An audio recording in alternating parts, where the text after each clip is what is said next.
Shalom, shalom, Israel's brothers, Abba Yahweh, coming back at you with another cold cut. I'd like to give all honor and glory to Yahweh, Bahashem Yahweh Shai. All praise to the Most High. It's the next morning after Passover, right? The next morning after the Passover meal. Lord willing, you kept the Passover meal in honesty and in sincerity with Yahweh Shai being on your mind.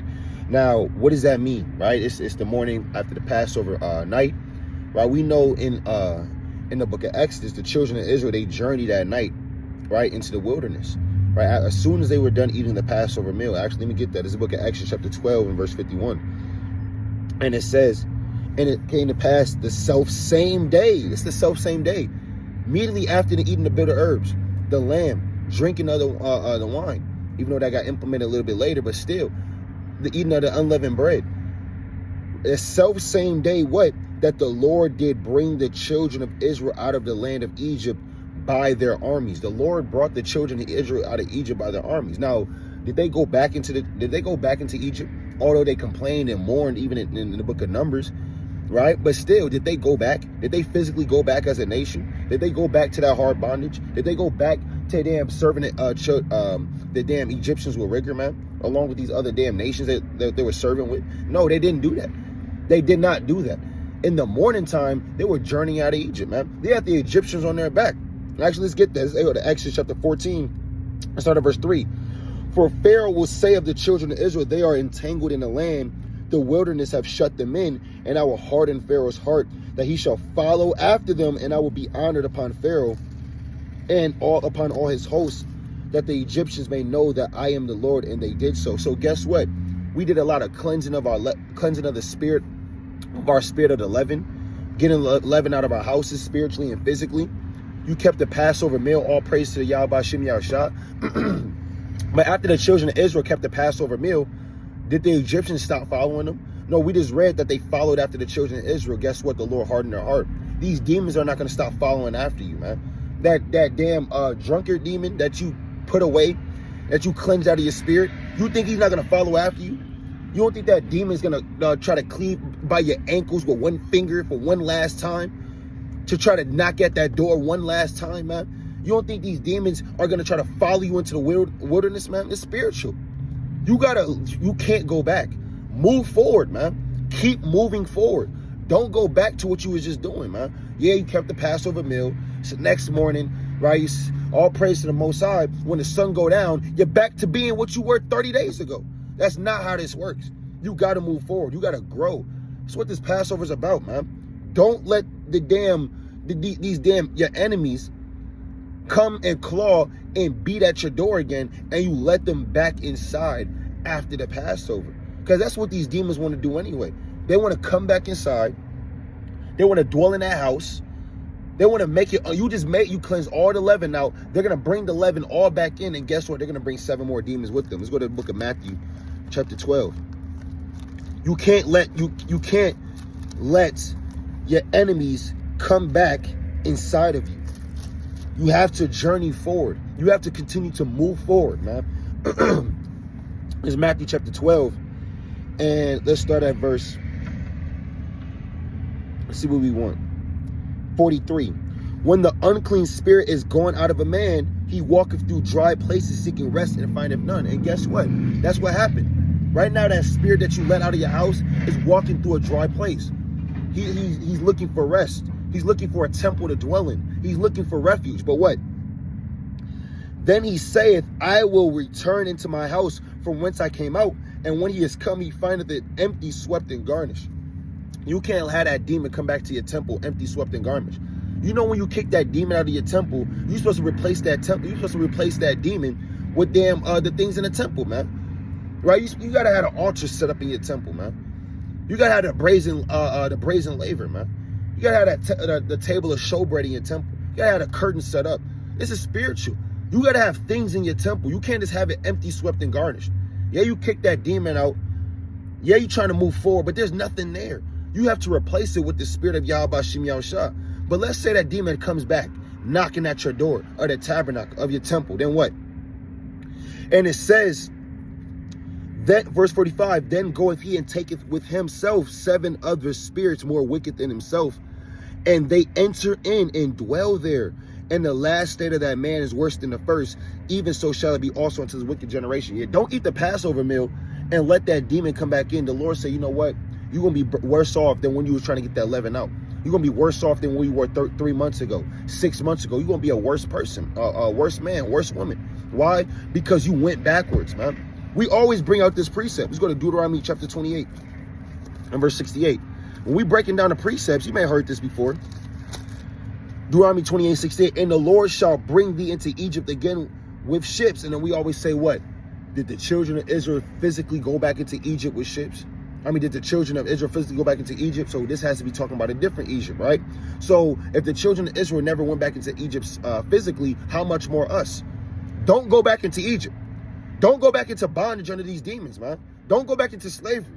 Don't go back into hard labor, man. Moving brick and mortar for these demons. Doing whatever they want you to do. They call upon you and you say, yes, sir, man. Don't do that. No, you serve Yahweh Shah now. You serve the Most High in the name of his son, Yahweh Shah. Don't go back. Move forward, man. You drink of the wine, the blood of the Lord. You meditated on the precepts. You went over various breakdowns. You took notes, man. How foolish would it be for you to put your neck under that yoke in that bondage of the damn that slave master that you were just free from Yahweh Hashem Yahweh Shah? Cleansed out all the leaven, right? Exhorted many brothers and sisters. God exhorted. And then you say, you know what? You turn back around. You're walking forward. You're moving forward. Your enemies are chasing you. And you turn around, get on your knees, put your arms out, and you submit. And they bring you back into slavery all over again, man. That's wicked. Let me go to this in Romans chapter 6. Because you're in slavery if you do that. You go back to that demon. You go in and get the opportunity is going to be there. It's not like the opportunity is not going to be there. It's going to be there. You just got to say no, and you can't submit. You got to submit to the Lord. It's Romans chapter 6 and verse 16. Know you not that to whom you yield yourselves servants to obey, his servants you are to whom you obey, whether of sin unto death or of obedience unto righteousness? But Yahweh be thanked that you were the servants of sin, but you have obeyed from the heart that form of doctrine which was delivered you. Right?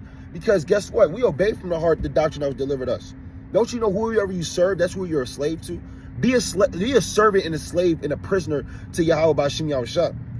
Verse 17. Verse 18. Being then made free from sin. Just like you were made free from Egypt, you were made free from sin. This is all spiritual, man. The Lord freed you.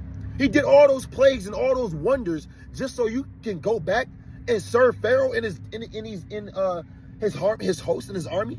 Just so you can go back and serve that weed and that cigarette demon and try it one last time. Just so you can go back and serve that bottle, serve that woman, serve that man, serve whatever lust that was plaguing you from before. How foolish would it be for you to do that, man? That would be evil. That would be wicked, and the Lord is all liable to destroy you and take you out this thing and raise up somebody else in your stead, man. That's better. Because why would you do that when you were made free from sin? And it says, being that made free from sin, you became the servants of righteousness. When we were free from Egypt, when the Lord said, let my people go, when the Lord killed the firstborn so he could save his firstborn, the children of Israel, we became the servants of Yahweh Hashem Yahweh Shah. You were once under the laws of the Egyptians. Now you're under the laws of the Most High. You're going to serve somebody. It's either going to be your enemies or it's going to be the Lord. Which one? Let's go to Matthew chapter 11. Let's make that choice, man. Which one? It's Matthew chapter 11 and verse 28. Which one is it going to be, man? Choose. Choose you this day whom you shall serve. It's Matthew 11:28. Come unto me, all you that labor and are heavy laden, and I will give you rest. Take my yoke upon you and learn of me, for I am meek and lowly in heart, and you shall find rest unto your souls. For my yoke is easy and my burden is light. So the Lord said, my yoke is easy, man. You serve me, guess what? I'm going to give you some law, statutes, commandments. I'm going to keep you disciplined. You got a reward coming to you. When were you serving these demons? What was your reward when you were serving these demons? Other than death and temporary pleasure, man. Serve Yahweh B'Hashem Yahweh Shah. There's a better reward that comes with that, man.